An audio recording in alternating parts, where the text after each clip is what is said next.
आलसी ब्राह्मण। यह कहानी है आलसी ब्राह्मण। यह कहानी आप पूरा सुनिएगा और पसंद आए तो लाइक एंड सब्सक्राइब जरूर करिएगा। तो चलो स्टार्ट करते हैं। बहुत समय की बात है, एक गांव में एक ब्राह्मण अपनी पत्नी और बच्चों के साथ रहता था। उसकी जिंदगी में बेहद खुशहाल थी। उसके पास भगवान का दिया सब कुछ था। सुंदर सुशील पत्नी, होशियार बच्चे, खेत, जमीन, पैसे थे। उसकी जमीन भी बेहद उपजाऊ थी, जिसमें वो जो चाहे फसल उगा सकता था। लेकिन एक समस्या थी कि वो बहुत ही ज्यादा आलसी था, कभी काम नहीं करता था। उसकी पत्नी उसे समझा समझा कर थक गई थी कि आप अपना काम खुद करो, खेत पर जाकर देखो, लेकिन वो कभी काम नहीं करता था। वो कहता, मैं कभी काम नहीं करूंगा। उसकी पत्नी उसके आलस्य से बेहद परेशान थी, लेकिन वो चाहकर भी कुछ नहीं कर पाती थी। एक दिन एक साधु ब्राह्मण के घर आया और ब्राह्मण ने उसका खूब आदर सत्कार किया। खुश होकर सम्मान पूर्वक उसकी सेवा की। साधु ब्राह्मण की सेवा से बेहद प्रसन्न हुआ और खुश होकर साधु ने कहा कि मैं तुम्हें सम्मान व आदर से बेहद खुश हूँ। तुम कोई वरदान मांगो। ब्राह्मण को तो मुंह मांगी मुराद मिल गई। उसने कहा, बाबा कोई ऐसा वरदान दो कि मुझे खुद कभी कोई काम ना करना पड़े। आप मुझे कोई ऐसा आदमी दे दो जो मेरे सारे काम कर दिया करे। बाबा ने कहा, ठीक है, ऐसा ही होगा, लेकिन ध्यान रहे तुम्हारे पास इतना काम होना चाहिए कि तुम उसे हमेशा व्यस्त रख सको। यह कहकर बाबा चले गए और एक बड़ा सा राक्षसनुमा जिन प्रकट हुआ। वो कहने लगा, मालिक मुझे कोई काम दो, मुझे काम चाहिए। ब्राह्मण उसे देखकर पहले तो थोड़ा डर गया और सोचने लगा। तभी जिन बोला, जल्दी काम दो वरना मैं तुम्हें खा जाऊंगा। ब्राह्मण ने कहा, जाओ और जाकर खेत में पानी डालो। यह सुनकर जिन तुरंत गायब हो गया और ब्राह्मण ने राहत की सांस ली और अपनी पत्नी से पानी मांगकर पीने लगा। लेकिन जिन कुछ ही देर में वापस आ गया और बोला, सारा काम हो गया, अब और काम दो। ब्राह्मण घबरा गया और बोला कि अब तुम आराम करो, बाकी काम कल करना। जिन बोला, नहीं, मुझे काम चाहिए वरना मैं तुम्हें खा जाऊंगा।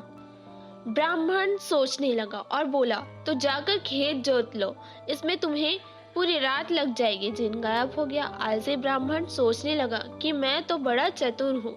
वो अब खाना खाने बैठ गया।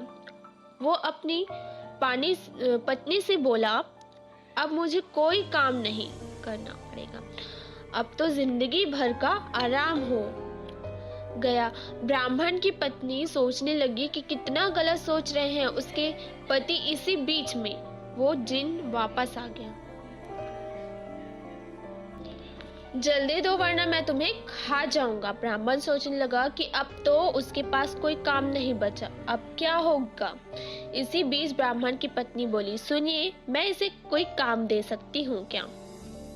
ब्राह्मण ने कहा, दे तो सकती हो, लेकिन तुम क्या काम दोगी। ब्राह्मण की पत्नी ने कहा, आप चिंता मत करो, वो मैं देख लूंगी। वो जिन से मुखातिब होकर बोली, तुम बाहर जाकर हमारे कुत्ते मोती की पूंछ सीधी कर दो।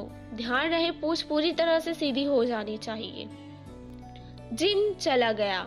उसके जाते ही ब्राह्मण की पत्नी ने कहा, देखा आपने कि आलस कितना खतरनाक हो सकता है। पहले आपको काम करना पसंद नहीं था और अब आपको अपनी जान बचाने के लिए सोचना पड़ रहा है कि उसे क्या काम दे। ब्राह्मण को अपनी गलती का एहसास हुआ और वो बोला, तुम सही कह रही हो, अब मैं कभी आलस नहीं करूंगा, लेकिन अब मुझे डर इस बात का है कि इसे आगे क्या काम देंगे। यह मोती की पूंछ सीधी करके आता ही होगा। मुझे बहुत डर लग रहा है, हमारी जान पर बनाई, अब तो यह हमें मार डालेगा। ब्राह्मण की पत्नी हंसने लगी और बोली, डरने की बात नहीं, चिंता मत करो, वो कभी भी मोती की पूंछ सीधी नहीं कर पाएगा। वह जिन लाख कोशिशों के बाद भी मोती की पूंछ सीधी नहीं कर पाया। पूंछ छोड़ने के बाद फिर टेढ़ी वादा किया और दोनों चैन से सो गए। अगली सुबह ब्राह्मण खेत जाने के लिए घर से निकला तो देखा जिन मोती की पूंछ की को सीधी कर रहा था। उसने जिन को छेड़ते हुए पूछा, क्या हुआ, अब तक काम पूरा नहीं हुआ? जल्दी करो, मेरे पास तुम्हारे लिए और भी काम है। जिन बोला, मालिक मैं जल्दी ही यह काम पूरा कर लूंगा। ब्राह्मण उसकी बात सुनकर हंसते हंसते खेत पर काम करने चला गया और उसके बाद उसने आलस हमेशा के लिए त्याग दिया। तो इस कहानी से हमें यह सीख मिलती है कि आलस्य ही मनुष्य का सबसे बड़ा दुश्मन है।